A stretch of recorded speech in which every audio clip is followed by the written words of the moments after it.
नमस्कार, parsing data पर इस ट्यूटोरियल में आपका स्वागत है। इस ट्यूटोरियल में हम सीखेंगे NCBI डेटाबेस वेबसाइट से फास्टा और जेनबैंक फाइल्स डाउनलोड करना और सीक्वेंस इनपुट आउटपुट मॉड्यूल में फंक्शंस उपयोग करके डेटा फाइल्स पार्स करना। इस ट्यूटोरियल के अनुसरण के लिए आपको स्नातक स्तर की बायोकेमिस्ट्री या बायोइन्फॉर्मेटिक्स और बुनियादी पाइथन प्रोग्रामिंग से परिचित होना चाहिए। दिए लिंक पर पाइथन ट्यूटोरियल्स देखें। इस ट्यूटोरियल को रिकॉर्ड करने के लिए मैं उपयोग कर रही हूँ Ubuntu OS version 14.10, Python version 2.7.8, IPython interpreter version 2.3.0, Biopython version 1.64 और मोजिल्ला फायरफॉक्स ब्राउज़र 35.0। बायोलॉजी में वैज्ञानिक डेटा सामान्यतः टेक्स्ट फाइल जैसे फास्टा, जेनबैंक, EMBL, स्विसपोर्ट आदि में संचित किया जाता है। डेटा फाइल्स डेटाबेस वेबसाइट से डाउनलोड की जा सकती हैं।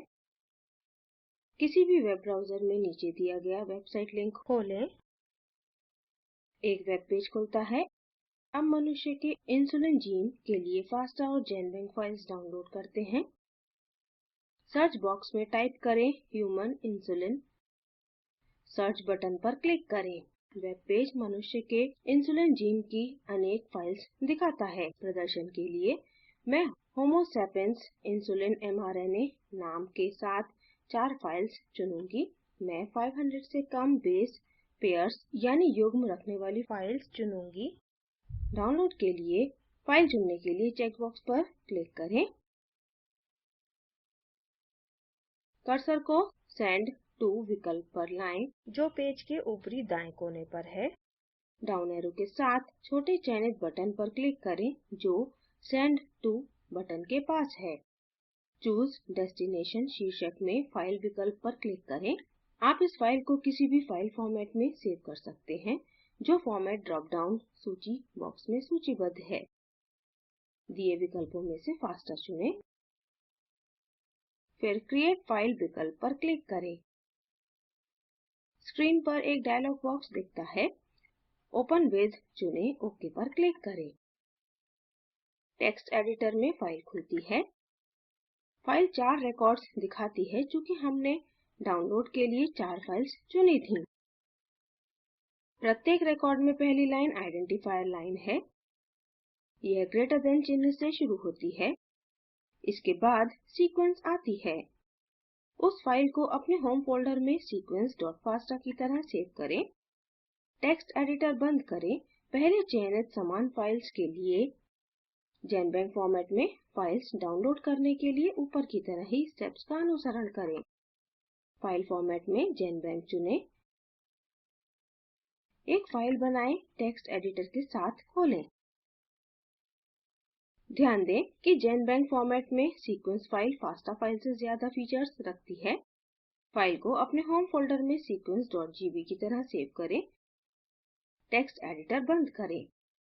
प्रदर्शन के लिए हमें एकल रिकॉर्ड के साथ फास्टा फाइल की ज़रूरत है।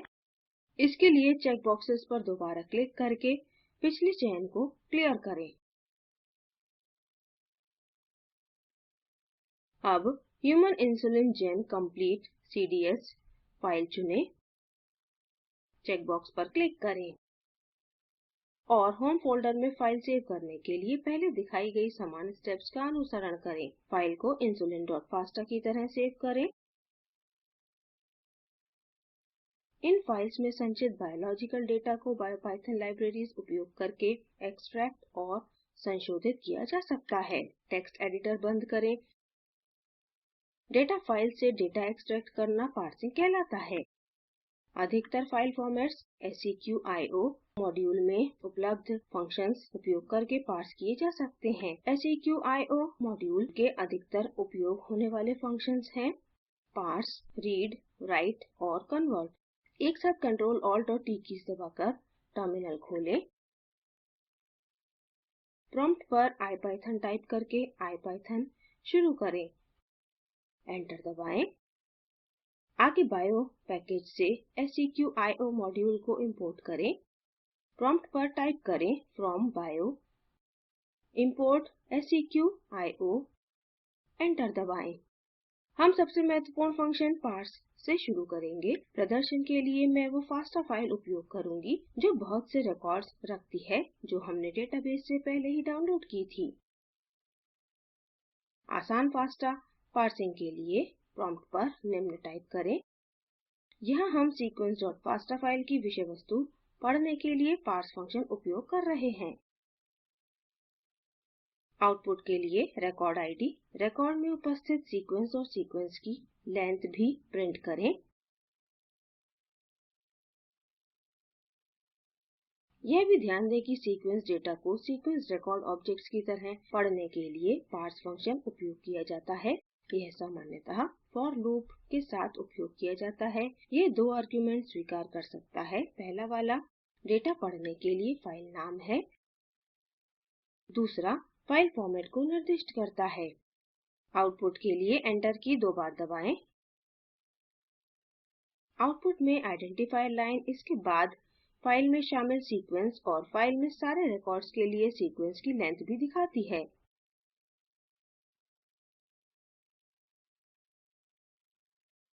ध्यान दें कि FASTA फॉर्मेट अक्षर निर्दिष्ट नहीं करता है, अतः आउटपुट इसे DNA सीक्वेंस की तरह निर्दिष्ट नहीं करता है।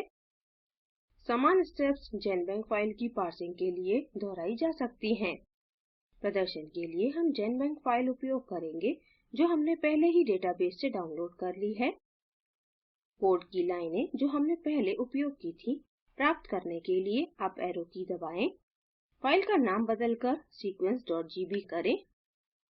फाइल फॉर्मेट बदलकर GenBank करें। शेष कोड समान रहता है। आउटपुट प्राप्त करने के लिए दो बार एंटर की दबाएं। यहाँ भी आउटपुट फाइल में सारे रिकॉर्ड्स के लिए रिकॉर्ड आईडी, सीक्वेंस और सीक्वेंस की लेंथ दिखाता है। ध्यान दें GenBank फॉर्मेट सीक्वेंस को DNA सीक्वेंस की तरह निर्दिष्ट करता है। इसी तरह SwissPort और EMBL फाइल्स उपरोक्त की तरह समान कोड उपयोग करके पार्स की जा सकती हैं। यदि आपकी फाइल एक रिकॉर्ड रखती है तो पार्सिंग के लिए निम्न कोड टाइप करें। यहाँ हम सिंगल रिकॉर्ड के साथ पहले सेव की हुई FASTA फाइल उपयोग करेंगे जो कि उदाहरण के लिए insulin.fasta है। ध्यान दें कि हमने parse फंक्शन के बजाय read फंक्शन उपयोग किया है। एंटर दबाएं। आउटपुट insulin.fasta फाइल के लिए कंटेंट्स दिखाता है। यह सीक्वेंस रिकॉर्ड ऑब्जेक्ट की तरह सीक्वेंस और अन्य एट्रीब्यूट्स जैसे कि GI, एक्सेशन नंबर और डिस्क्रिप्शन दिखाता है। हम निम्न की तरह इस रिकॉर्ड के अलग-अलग रिकॉर्ड्स भी देख सकते हैं। प्रॉम्प्ट पर टाइप करें record.seq, एंटर दबाएं।